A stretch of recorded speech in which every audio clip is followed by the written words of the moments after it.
What if I told you that much of what you've been taught about money is a lie? Not a malicious lie, but a collection of outdated rules and half-truths that we've all accepted as gospel.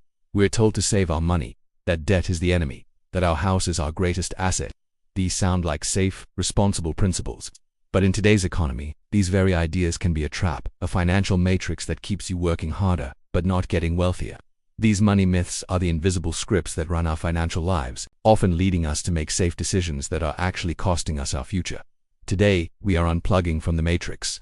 We are going to identify and debunk 5 of the most common and dangerous money myths that are still being taught today. We'll replace them with the modern truths that actually build wealth. By the end of this video, you will have a new framework for your finances, one that is built for the 21st century, not the 20th. If you're ready to see the truth, let's begin. Let's get straight into it. Myth No. 1. Saving your money is the key to getting rich. This is the oldest rule in the book, passed down from our grandparents. A penny saved is a penny earned. And while saving is the foundation of all financial health, it is not, and has never been, a wealth-building strategy. It's a wealth-preserving strategy at best. The truth is, in the modern economy, saving your money in a standard bank account is a guaranteed way to lose money every single year. The culprit is inflation. Over the long term, inflation averages around 3% per year. The average high-yield savings account might offer you 4.5%, but after you pay taxes on that interest, your real return is likely less than 1%. Your money is barely treading water. In a regular savings account, you're actively sinking. The new truth: saving is for short-term goals and emergencies.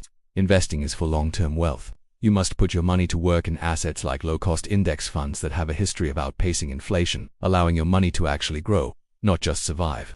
Myth number 2. All debt is bad debt. We're taught to fear debt. We're told to cut up our credit cards and avoid borrowing at all costs. This comes from a good place, but it's a dangerous oversimplification. It fails to distinguish between the two types of debt: bad debt and good debt. Bad debt is interest non-appreciating debt.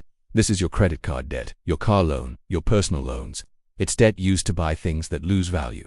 This type of debt is a financial cancer and should be eliminated with extreme prejudice. But good debt is a powerful wealth-building tool. Good debt is long-term debt used to acquire an asset that is likely to appreciate in value or generate income. This includes a sensible mortgage on a primary residence or a rental property, or a long-term loan to start a business. The new truth: the wealthy don't avoid debt. They leverage good debt to acquire assets. The goal is not to have zero debt. The goal is to have zero bad debt. Learn to use debt as a tool, not a crutch.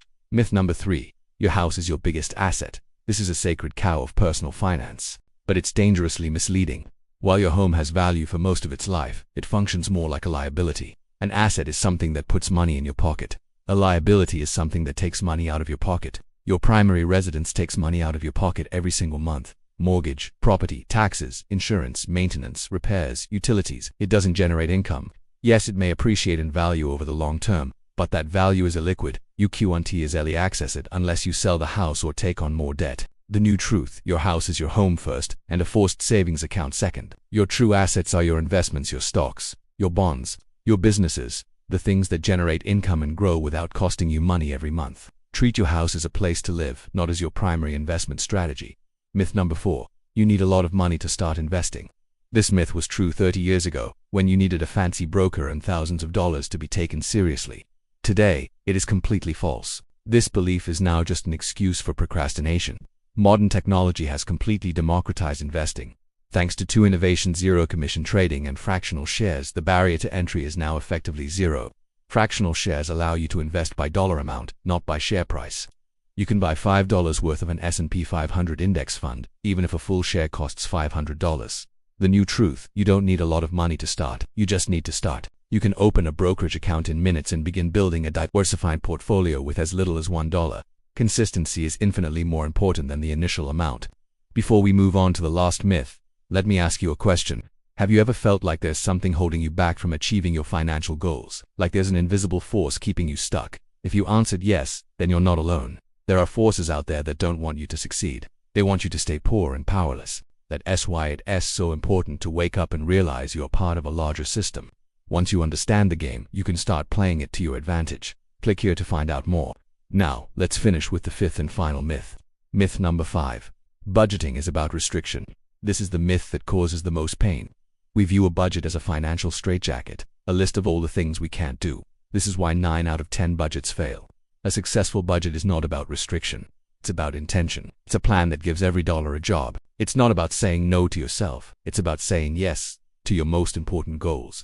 The new truth. A budget is a tool for freedom. It gives you permission to spend guilt-free on the things you value, because you know your future goals are already taken care of.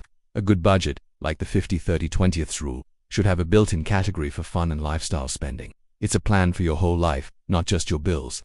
Let's clear up a few common questions related to these myths. Question 1. If saving is bad, should I keep my emergency fund in the stock market? Absolutely not.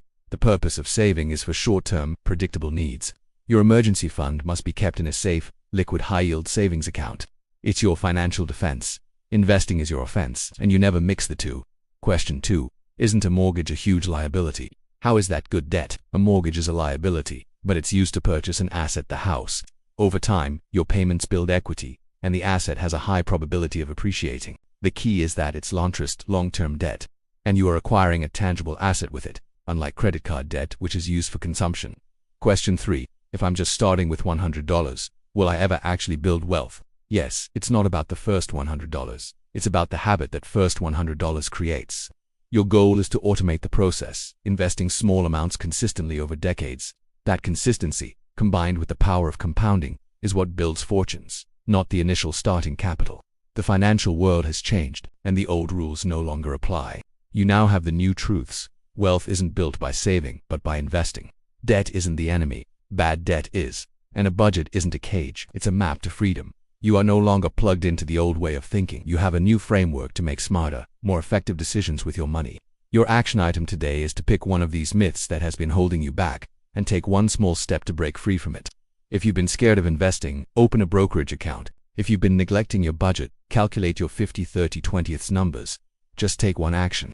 If this guide has debunked some of your own money beliefs, please hit that like button. It's the best way to help this video reach and empower more people. And to continue learning the modern rules of money, make sure you are subscribed and have the notification bell on. Finally, in the comments below, share the biggest money myth you used to believe. Let's see how many of us were stuck in the same financial matrix.